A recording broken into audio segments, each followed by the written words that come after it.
Paragraph writing beginners के लिए कहां से स्टार्ट करनी चाहिए, कितने सेंटेंसेस होने चाहिए, क्योंकि ये खास करके सीएसएस एग्जाम में बहुत इंपॉर्टेंट कंसीडर किया जाता है। तो सबसे पहले मैं सेंटेंसेस बता रहा हूं कि कितने सेंटेंसेस होने चाहिए पैराग्राफ के अंदर। तो एटलीस्ट अगर बच्चे बिगिनर्स हैं तो 5 सेंटेंसेस को लिखना ना भूलिए। अब इन 5 सेंटेंसेस में पहला सेंटेंस किस चीज पे होना चाहिए, बाकी सेंटेंसेस के बारे में क्या लिखना चाहिए। तो चलिए अब सबसे पहले बढ़ते हैं स्ट्रक्चर की तरफ। मैंने ये स्ट्रक्चर ड्रा किया है पैराग्राफ का, और इसके अकॉर्डिंग आपने ना पैराग्राफ को कंस्ट्रक्ट करना है। सबसे पहले आपने जो पहला सेंटेंस है यहां से स्टार्ट करना चाहिए। Like this is your page. आपने थोड़ा सा स्पेस जो है छोड़ना है। इस स्पेस को अंग्रेजी में इंडेंट कहा जाता है। अंग्रेजी में इंडेंट कहा जाता है। ये फॉर्मल राइटिंग के लिए जरूरी होता है। तो ये स्पेस आपने छोड़नी है, यहां से सेंटेंस को स्टार्ट करना है। और ये पहला सेंटेंस जो होता है ये आप याद रखिएगा हमेशा टॉपिक सेंटेंस को डिस्कस करता है।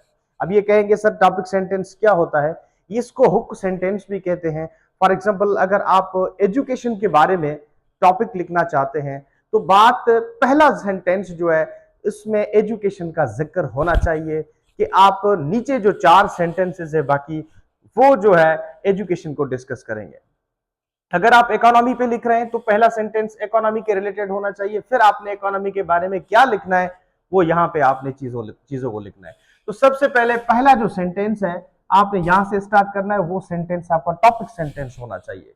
उसके बाद टॉपिक सेंटेंस के बाद आपने कोशिश करके कनेक्टर का इस्तेमाल करना है, क्योंकि कनेक्टर्स जो होते हैं ये राइटिंग स्किल्स के लिए खास करके पैराग्राफ के लिए बहुत जरूरी होते हैं। ये कनेक्टर्स क्या होते हैं, जिसको हम ट्रांजिशनल डिवाइसेस भी कहते हैं। ये डिफरेंट ट्रांजिशनल डिवाइसेस होते हैं। एक कंट्रास्ट के लिए होते हैं, दूसरा एडिशन के लिए होते हैं, फोर्थ जो है कंक्लूजन के लिए होते हैं, सिमिलरिटी के लिए होते हैं।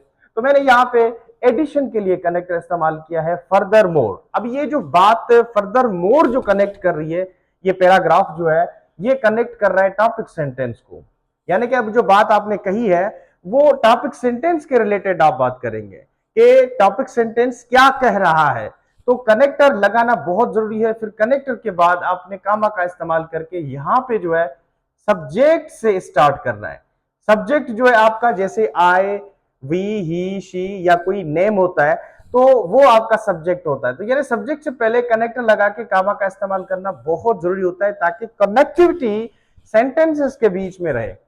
उसके बाद आपने फर्दर मोर का मतलब यहां पे है कि आपने जो टॉपिक सेंटेंस लिखा है इसको आपने यहां पे इलस्ट्रेट करना है। इलस्ट्रेट का मतलब होता है कि आपने इसको डिस्क्राइब करना है, बयान करना है, मजीद जो है आपने इसको एक्सप्लेन करना है।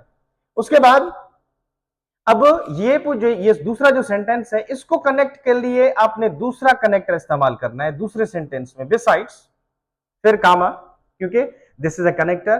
कनेक्टर के बाद आपने जो बात कहनी है यहां पे ये बात यहां से कनेक्ट होनी चाहिए, यानी इस सेंटेंस के रिलेटेड होनी चाहिए। ऐसा नहीं है कि आपने हर जगह पे जो है फुल पैराडाइज में जाके डिफरेंट जो है मिला सला के सेंटेंसेस बनाने, ऐसा नहीं है। कनेक्टिविटी बहुत जरूरी है। उसके बाद आपका जो फोर्थ सेंटेंस होना चाहिए, आपको मैं जरूरी बताना चाहता हूं कि फोर्थ सेंटेंस आपका फैक्ट होना चाहिए।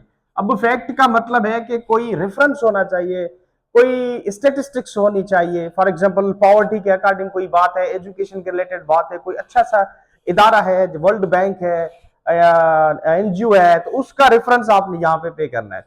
उसके बाद रेफरेंस के बाद आपने क्या करना है कि उसी डिस्कस टॉपिक सेंटेंस को अब कंक्लूड करना है। इस टॉपिक सेंटेंस को फॉर एग्जांपल यहाँ पे मैंने कहा कि एजुकेशन है, तो ये जो 3 सेंटेंसेस है इनको कंक्लूड करके एक छोटा सा सेंटेंस बनाना है। उसके लिए कनेक्टर मैंने इस्तेमाल किया है इन शॉर्ट। अब इसका इन शॉर्ट का मतलब होता है कि आप अब सेंटेंसेस को कंक्लूड कर रहे हैं, अब इस पैराग्राफ को आप खत्म करके अब सॉल्यूशन बता रहे हैं कि इस चीज का सॉल्यूशन या वे फॉरवर्ड ये होना चाहिए। तो उनके लिए ये कनेक्टर लगाना जरूरी होता है, इन शॉर्ट, दस, देयरफॉर, इन नटशेल। तो ये कनेक्टर्स जो है मैं अगली क्लास में समझाऊंगा। इंशाल्लाह आपको बहुत फायदा होगा। आपको मैं एक टॉपिक दे रहा हूं, आप मुझे लिख के व्हाट्सएप पे सेंड कीजिएगा। टॉपिक है आपका importance of reading. Importance importance of reading, reading की इंपॉर्टेंस बताएं, उसकी क्या अहमियत है। तो thank you for watching this video.